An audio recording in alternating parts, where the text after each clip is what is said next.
सर्वेभ्यो नमो नमः। मैं आकाश तिवारी मध्य प्रदेश ग्वालियर से आकाश एकेडमी यूट्यूब चैनल पर आपका बहुत बहुत स्वागत करता हूं। आज हम आपके साथ पुनः उपस्थित हैं संस्कृत रुचिरा कक्षा 8वीं की जो पुस्तक है सीबीएसई बोर्ड के द्वारा निर्धारित रुचिरा, उसके प्रथम पाठ के साथ, जिसका नाम है सुभाषितानी। तो आइए सर्वप्रथम इस प्रथम पाठ की हम भूमिका को समझते हैं। भूमिका में आप देख रहे हैं ऊपर, जैसे कि आपके पाठ का नाम है सुभाषितानी। सुभाषितानी शब्द का अर्थ क्या होता है? सु प्लस भाषित, इन दो शब्दों से मिलकर ये शब्द बनता है। सु का अर्थ होता है सुंदर, मधुर, तथा भाषित शब्द का अर्थ होता है वचन। इस तरह सुभाषित का शाब्दिक अर्थ हुआ सुंदर या मधुर वचन। प्रस्तुत पाठ में सूक्ति मंजरी, नीति शतकम, मनुस्मृति, शिशुपाल वधम, पंचतंत्रम से रोचक और विचारपरक श्लोकों को संग्रहित किया गया है। इस सुभाषितानी नामक चैप्टर में ये श्लोक आपके नीति शतक से हैं, मनुस्मृति से है, शिशुपाल वध से है, पंचतंत्र आदि की जो कहानियां हैं वहां से रोचक और कुछ शिक्षात्मक श्लोकों को यहाँ पर संग्रहित किया गया है। तो आइए हम अपने श्लोकों को मधुर और सौम्य भाव के साथ पढ़ते हैं और उनके अर्थों को भी साथ साथ समझते हैं। पहला श्लोक। गुणा गुणज्ञेषु गुणा भवन्ति, ते निर्गुणं प्राप्य भवन्ति दोषाः। शुष्वाधुतो यः प्रभवन्ति नद्यः, समुद्रमासाद्य भवन्त्यपेया। समुद्रमासाद्य भवन्त्यपेया। इसके अर्थों को देखते हैं। कहते हैं जब हर व्यक्ति के अंदर गुण और अवगुण दोनों पाए जाते हैं, लेकिन क्या कहते हैं कि गुण जब तक गुणी व्यक्ति के पास होते हैं तब तक वे गुण कहलाते हैं। आप ईमानदार हैं, ये ईमानदारी जब तक आपके पास है तब तक आप गुणवान व्यक्ति हैं। जब आप अपनी ईमानदारी को बेईमानी में बदल देते हैं तो फिर आप निर्गुणी व्यक्ति हो जाते हैं। अर्थ को देखते हैं कि जब तक गुणी व्यक्ति के पास गुण होते हैं तब तक वह व्यक्ति गुणवान कहलाता है। या ये कह सकते हैं कि जब गुणी व्यक्ति के पास होते हैं, हर व्यक्ति के पास नहीं होने चाहिए। गुण जब गुणी व्यक्ति के पास है तभी वो क्या कहलाते हैं? गुण कहलाते हैं। परंतु जब वे निर्गुण अर्थात गुणहीन व्यक्ति को प्राप्त होते हैं तो वे दोष बन जाते हैं। जैसे 10 रुपए हमने आपको दिए और यदि आप उसका सही इस्तेमाल करते हैं तो आप गुणवान व्यक्ति हैं, और वही 10 रुपए यदि किसी गलत संगति वाले व्यक्ति के हाथ में लग जाएंगे तो वो उसका मिसयूज कर लेगा। जैसे नेट है, नेट का वेबसाइट वगैरह हम बनाते हैं, चलाते हैं, अपने कोड्स वगैरह जो रहते हैं, यदि किसी अच्छे भले व्यक्ति को यदि आप अपने मोबाइल की जानकारी दे दोगे तो वो आपके उस जानकारी का कोई गलत फायदा नहीं उठाएगा। यदि वो जानकारी आपने किसी निर्गुण व्यक्ति को दे दी या किसी बेईमान व्यक्ति को दे दी तो वो आपकी सारी वेबसाइट को कुछ भी कर सकता है। एनीवे वो आपके साथ कुछ भी कर सकता है, क्योंकि आपने अपनी जानकारी निर्गुण व्यक्ति को दे दी है। वही कहते हैं यदि शिक्षा अच्छे व्यक्ति के पास जाती है तो वो समाज का कल्याण करती है, और यदि वही शिक्षा किसी निर्गुण व्यक्ति के पास जाती है तो समाज में विध्वंस फैला देती है। फिर एक एग्जाम्पल दिया, सुस्वादुतो या प्रभवन्ति नद्या, समुद्रमासाद्य भवन्ति पेया। जैसे स्वादिष्ट जल वाली नदियां बहती हुई समुद्र से मिलते ही अपेय अर्थात न पीने योग्य पानी बना देती हैं। जब नदियों का पानी अकेले बहता है तो वो पीने योग्य रहता है, और जब वही पानी किसमें, समुद्र में जाकर मिल जाता है तो वो पीने योग्य नहीं रह जाता। आइए दूसरे श्लोक को देखते हैं। साहित्य संगीत कला विहीना साक्षात् पशुपोक्ष विषाणहीना तृणं न खादन्नपि जीवमानः तद्भागधेयं परमं पशूनाम्। अर्थ देखेंगे। साहित्य संगीत कला आदि से रहित व्यक्ति, जिसके पास साहित्य नहीं है, ज्ञान नहीं है, संगीत बोलने में मधुरता नहीं है, कला कोई भी कला नहीं है, चाहे चित्रकला हो, चाहे गेम खेले, कुछ भी प्रकार की कला नहीं है, इन सब से रहित व्यक्ति बिना पूंछ और सींग वाला साक्षात पशु तुल्य होता है। मानो ऐसा कोई पशु जो सींग और पूंछ से युक्त है, ऐसे साक्षात पशुओं के तुल्य वो व्यक्ति हो जाता है। वह घास न खाकर भी जीवित है, क्योंकि मनुष्य है तो मनुष्य घास तो खाएगा नहीं, लेकिन पशुओं के तुल्य है तो घास न खाकर भी जीवित है। यह उन पशुओं के लिए सौभाग्य की बात है जो साक्षात में पशु हैं, जो ओरिजिनल में पशु है वो तो घास खाते हैं, लेकिन ये पशुओं के तुल्य जैसे कार्य कर रहा है, तो ये उनके भोजन को तो नहीं खत्म कर रहा है, इसलिए उनके सौभाग्य की बात हो गई, और तो मनुष्य होते हुए भी पशु के समान बन गए। तीसरा श्लोक देखिए। लुब्धस्य नश्यति यशः पिशुनस्य मैत्री नष्टक्रियस्य कुलमर्थपरस्य धर्म विद्याफलं व्यससिनः कृपणस्य सौख्यं राज्यं प्रमत्त सचिवस्य नराधिपस्य।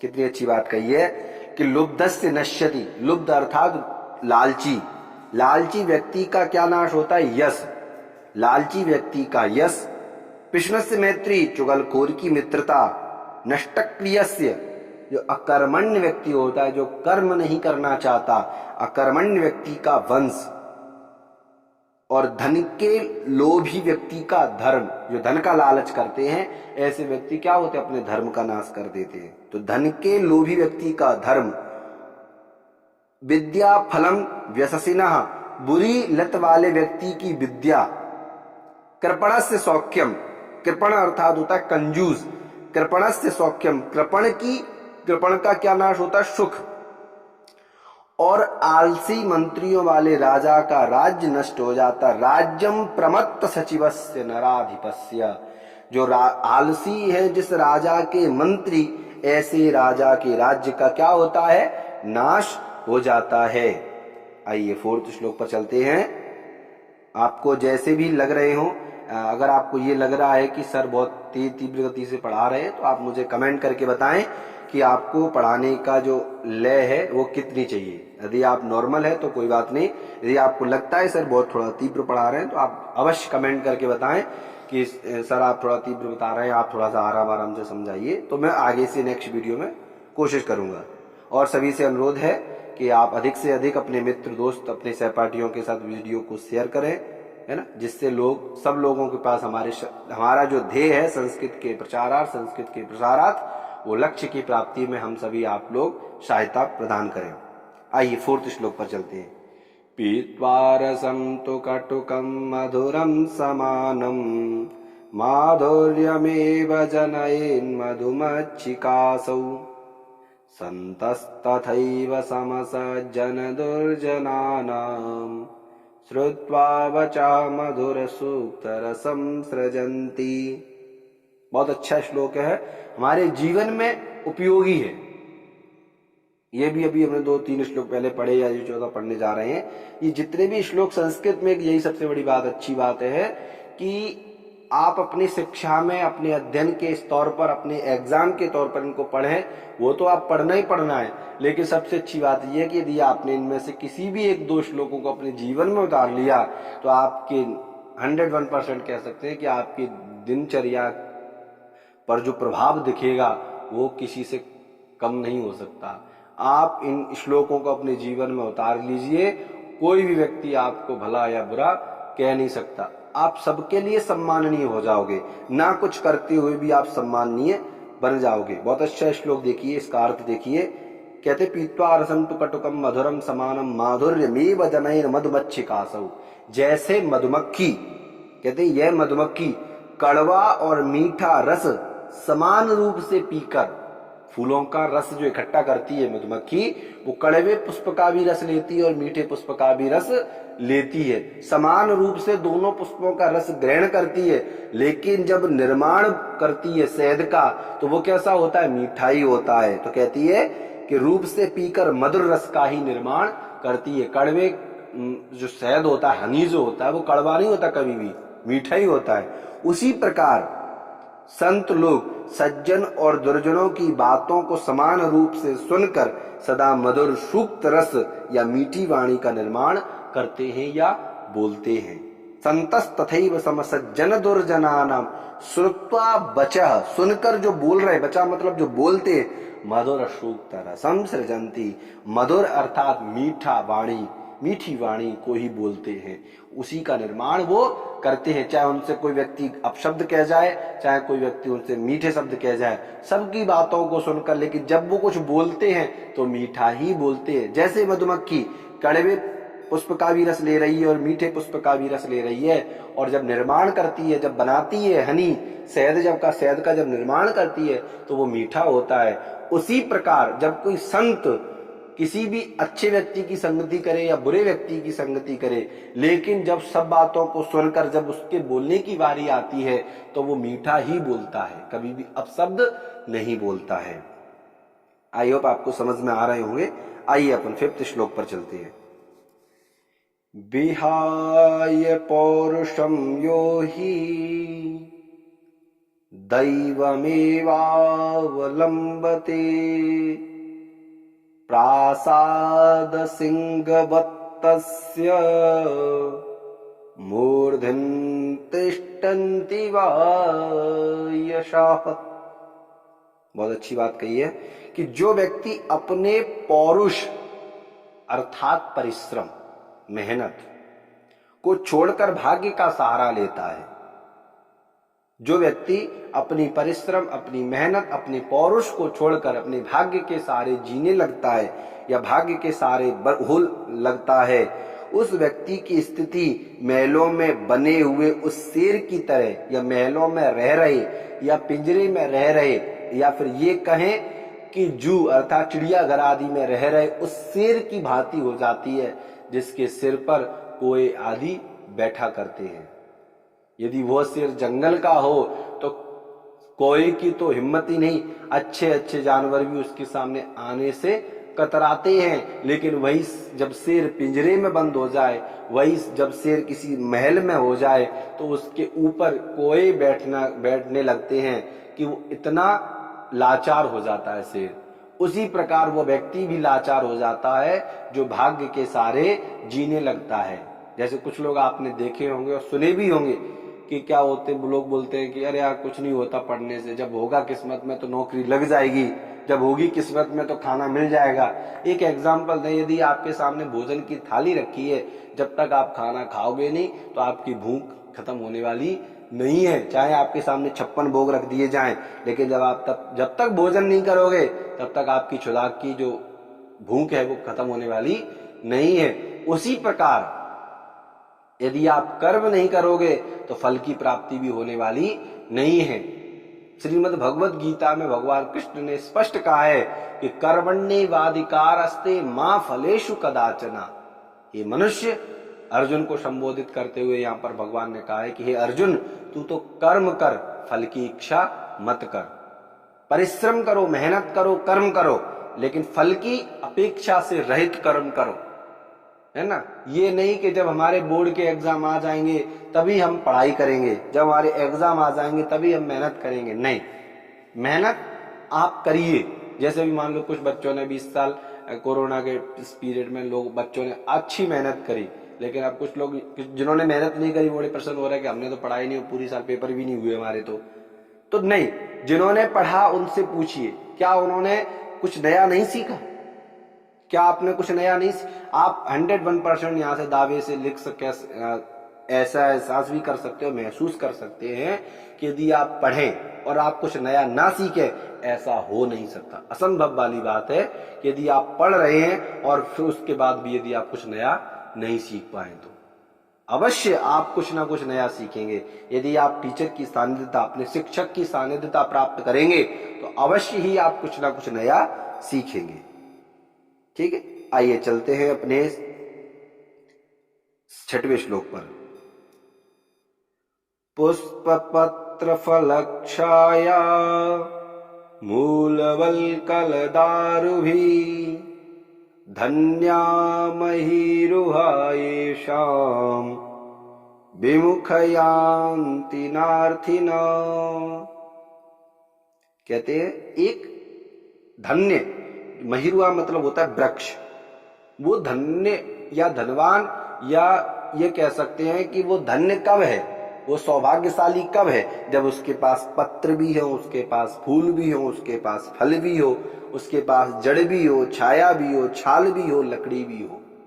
कहते हैं फूल पत्ते फल छाया जड़ छाल लकड़ी आदि से युक्त पेड़ धन्य होता है।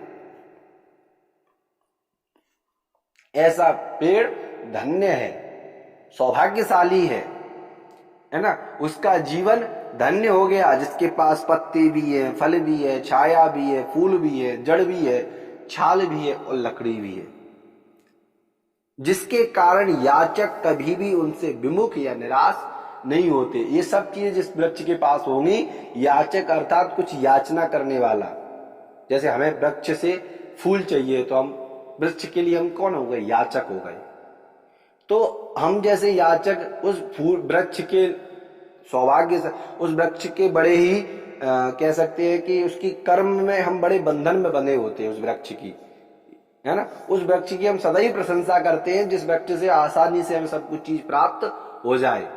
यदि आपको आम चाहिए और आप आम के वृक्ष के पास गए, आपने आम लिया, है ना, आपसे पूछा वो वृक्ष कैसा है, बहुत बढ़िया अच्छे मीठे आम है उस वृक्ष के। आपको आम के पत्ते चाहिए, आप उस वृक्ष पे गए तोड़ लाए। आम की लकड़ी चाहिए पूजा के लिए, गए तोड़ लाए, है ना। तो आप जब भी कोई आपसे पूछेगा कि वो वृक्ष कैसा था, आप उसकी प्रशंसा करोगे, तो वो वृक्ष धन्य है, वो धनवान है अपने जीवन में कि उसके पास जो भी याचना करके जाता है उसकी याचनाएं पूरी होती हैं। अर्थात पेड़ों के पास देने के लिए बहुत कुछ है, वे कभी भी याचक को खाली हाथ नहीं लौटाते। उसी प्रकार मनुष्य को भी ये ध्यान रखना चाहिए कि उसके पास जो भी कुछ याचना लेकर कोई भी व्यक्ति आता है तो उसे निराश नहीं करना चाहिए। ये मनुष्यत्व की हमें अपने जीवन में धारणा रखनी चाहिए कि हमारे पास कोई व्यक्ति यदि आशा लेकर आया है, विश्वास लेकर आया है, तो हमें उसकी आशा और भरोसे और विश्वास को बनाए रखना चाहिए। अंतिम श्लोक देखेंगे। चिंतनीया हि विपदाम आदावेव प्रतिक्रिया न कोपखननम युक्तम प्रदीप्ते वनहिना ग्रहे। कह रहे विपत्ति के पहले ही उसका समाधान ढूंढ लेना चाहिए। आपको पता है कि अब हम आगे 8th में आ चुके हैं, तो अब हमारे एग्जाम होंगे, तो एग्जाम होने से पहले ही आपको अपनी विपत्ति, एग्जाम है, समाधान पढ़ाई है, तो समाधान ढूंढ लेना चाहिए, प्लानिंग कर लेनी चाहिए पढ़ाई की कि ऐसे ऐसे मैं पढ़ाई करूंगा। विपत्ति आने के बाद उसका समाधान ढूंढना उसी प्रकार अनुचित है जैसे घर में आग लग जाने पर कुआं खोदना। जैसे कल एग्जाम है और आज पढ़ाई कर रहे हो, तो ये तो उसी प्रकार हो गया कि विपत्ति सिर पे आ गई और अब आप समाधान ढूंढें। या 1 घंटे बाद आपका पेपर है, अब आप क्वेश्चन पलट रहे हो, किताबें पलट रहे हो, कुछ पढ़ लें, तो फिर कुछ होने वाला नहीं है। इसीलिए विपत्तियों का समाधान पहले ही ढूंढ लेना चाहिए। यदि आप बाद में ढूंढने की कोशिश करोगे तो कुछ भी हाथ लगने वाला नहीं है। इसीलिए कहा गया कि विपत्तियों का समाधान पहले कर लेना चाहिए, अन्यथा उसी तरीके से अनुचित कृत्य करोगे जैसे घर में आग लग जाए और फिर व्यक्ति आग बुझाने के लिए पानी की याचना है और पानी के लिए फिर कुआं खोदे। जब तक वो कुआं खोदेगा तब तक तो घर में वैसी आग लग जाएगी। ठीक है ना। आई होप आपको ये जो मैंने 7 श्लोकों का व्याख्यान समझाया आपको समझ में आया होगा अच्छी तरीके से, है ना। अब चलिए हम इसके एक्सरसाइज अभ्यास कार्य पर चलते हैं। पहला अभ्यास कार्य श्लोकांशे सुरिक्त स्थान पूरयत। इसमें कुछ रिक्त स्थान दे रखे हैं, उनको आप श्लोकों के कुछ अंश से आपको पूरा करना है। पहला श्लोक दे रखा है समुद्र मासाद्य, तो फर्स्ट श्लोक में इसकी लास्ट लाइन में कहा गया है कि भवन्त्य पेयः। यहाँ पर आपको स्क्रीन पर भी दिख रहा होगा, जो व्हाइट में है ये आपके क्वेश्चन से है, रेड में जो है वो आंसर है। तो समुद्र महासाध्य ये क्वेश्चन है, आंसर हो जाएगा, रिक्त स्थान में आपको फिलिंग द ब्लैंक्स भरने के लिए हो जाएगा भवन्त्य पेयः। दूसरे वाले में आएंगे तो पहले ही ब्लैंक है, उसकी जगह हो जाएगा श्रुत्वा बचः मधुर सूक्त रसम सृजन्ति। तीसरे वाले में तदभागधेयम डैश परमम पशूनाम, जो परमम शब्द है रेड में लिखा है ये आंसर है, तो परमम पशूनाम। ठीक है, फोर्थ में आप चलेंगे तो फोर्थ में क्या लिखा है विद्या फलम व्यससिनः। व्यससिनः शब्द है जो इंग्लिश रेड में लिखा हुआ है, क्षम्यताम रेड में लिखा हुआ है, ये आंसर है व्यससिनः कृपणस्य सौख्यम। कृपणस्य सौख्यम। पांचवें में आप देखेंगे पौरुषम विहाय यह दैवमेव अवलंबते। दैवमेव इसका श्लोक का आंसर हो जाएगा दैवमेव अवलंबते। अंतिम में है चिंतनीया ही विपदाम, रेड में आंसर लिखा है आदावेव प्रतिक्रिया। ठीक है, इसके बाद क्वेश्चन आंसर प्रश्नानाम उत्तराणि एक पद लिख, प्रश्नों के उत्तर आप सिर्फ आपको एक पद में देने थे, वन वर्ड में आपको आंसर देना है। तो व्यससिना किम नश्यति, व्यसन करने वाले का क्या नाश होता है, विद्या फलम, है ना। अभी आपको थर्ड वाले ने बताया था कि विद्या फलम व्यससिना, तो व्यससिना व्यसन करने से किसका नाश होता है, विद्या के फल का नाश हो जाता है। कस्य यशः नश्यति, किसके यश का नाश होता है, तो जो लुब्धस्य होता है, जो लोभी होता है, उसके यश का नाश हो जाता है। मधुमक्षिका किम जनयति, तो माधुर्य में, मधुमक्षिका क्या बनाती है, तो माधुर्य, माधुर्य अर्थात होता है शहद, है ना। फोर्थ क्वेश्चन देखिए कि मधुर सूक्त रसम के सृजंती, मधुर सूक्त रस को कौन सृजन करता है, तो जो संत लोग होते हैं वो मधुर रस का सृजन करते हैं। अर्थिना केभ्य विमुखा ना यान्ति, अर्थिना मतलब जो अर्थ की चाह करने वाले, केभ्य किसके पास, विमुखा ना है किसके पास से, जो याचक होते हैं, अर्थिना मतलब जो भी चीज की याचना करने वाले लोग होते हैं, किसके पास से विमुख होकर नहीं आते, महिरुआ, महिरुआ मतलब होता है वृक्ष, वृक्ष के पास से कभी भी वो निराश होकर नहीं आते। इसके बाद क्वेश्चन नंबर आप थर्ड देखेंगे, अधोलिखित तद्भव शब्दानाम कृते पाठा चित्वा संस्कृत पदानि लिखित। तद्भव का अर्थ होता है जो हिंदी में लिखे हुए, तद्भव और तत्सम शब्द आप हिंदी में पढ़ते होंगे। तद्भव का अर्थ होता है जैसे यहाँ पर है कि जो हिंदी में लिखे उनको आपको संस्कृत में बदलना था। कंजूस, कंजूस का जैसे कि आपकी बुक में दे रखा है कृपणः। कड़वा शब्द है, कड़वा के लिए आया कटुकम, पीत्वा रसम तो कटुकम, फोर्थ श्लोक में आया था ना कटुकम, तो कड़वा के लिए कटुकम हो जाएगा। पुच्छा मतलब होता है पूछ, पूछ मतलब होता है ना, ये सेकंड श्लोक में आया था साक्षात पशु पुक्ष विषाणहीना, तो वो साक्षात पूछ और सींग वाला पशु बन जाता है, तो पूछ मतलब पुच्छ। लोभी मतलब होता है लुब्ध, यहाँ पे थोड़ा सा ये मिसप्रिंटिंग हुआ है, आप अपने में करेक्शन कर लें। लुब्धस्य का अर्थ होता है लोभी का, षष्ठी विभक्ति एक वचन लग जाएगा तो लोभी का हो जाता है।